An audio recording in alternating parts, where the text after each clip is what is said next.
नमस्कार दोस्तों, स्वागत है आप सभी का हमारे चैनल भक्ति ज्ञान में। दोस्तों, आज मैं आपको गंगा दशहरा की कथा सुना रहा हूँ। प्राचीन काल में अयोध्या में सगर नाम के राजा राज्य करते थे। उनके केशनी तथा समति नामक दो रानियां थीं। केशनी के अंशुमान नामक पुत्र हुआ तथा समति के 60,000 पुत्र थे। एक बार राजा सगर ने अश्वमेघ यज्ञ किया। यज्ञ की पूर्ति के लिए एक घोड़ा छोड़ा गया। इंद्र यज्ञ को भंग करने के हेतु घोड़े को चुराकर कपिल मुनि के आश्रम में बांध आए। राजा ने यज्ञ के घोड़े को खोजने के लिए अपने 60,000 पुत्रों को भेजा। घोड़े को खोजते खोजते वे कपिल मुनि के आश्रम में पहुंचे तो उन्होंने यज्ञ के घोड़े को वहां बंधा पाया।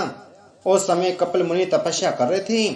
राजा के पुत्रों ने कपिल मुनि को चोर चोर कहकर पुकारना शुरू कर दिया।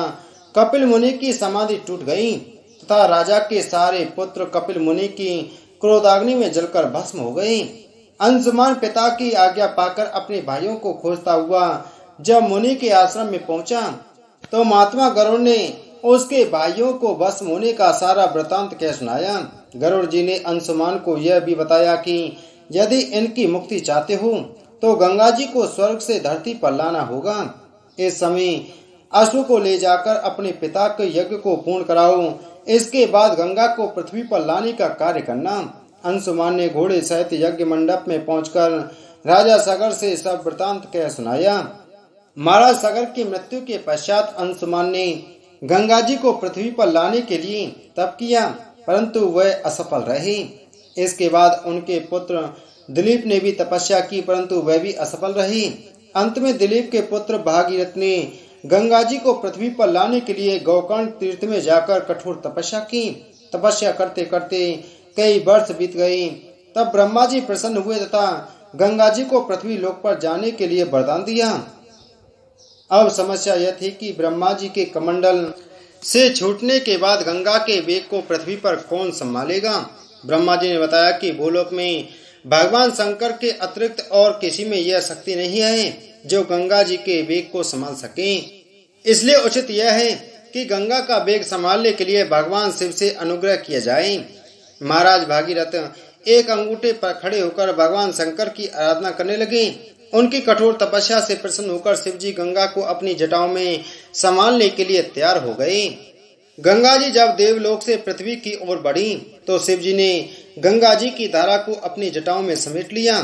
कई वर्षों तक गंगा जी को जटाओं से बाहर निकलने का पथ न मिल सका। भागीरथ के पुनः अनुनय विनय करने पर शिव जी गंगा को अपनी जटाओं से मुक्त करने के लिए तैयार हुए। इस प्रकार शिव की जटाओं से छूटकर गंगा जी हिमालय की घाटियों में कल कल निनाद करके मैदान की ओर बढ़ी। जिस रास्ते से गंगा जी जा रही थी उस मार्ग में ऋषि जनहू का आश्रम था। तपस्या में विघ्न समझकर वे गंगा जी को पी गए। भागीरथ के प्रार्थना करने पर उन्हें पुनः जाम से निकाल दिया। तभी गंगा जनहू पुत्री या जानवी कहलाई। इस प्रकार अनेक स्थलों को पार करती हुई जानवी ने कपिल मुनि के आश्रम में पहुंचकर सगर के 60,000 पुत्रों के भस्म अवशेषों को तारकर मुक्त किया। उसी समय ब्रह्मा जी ने प्रकट होकर भागीरथ के कठिन तप तथा सगर के 60,000 पुत्रों को अमर होने का वर दिया तथा घोषित किया कि तुम्हारे नाम पर गंगा जी का नाम भागीरथी होगा। अब तुम जाकर अयोध्या का राज संभालो।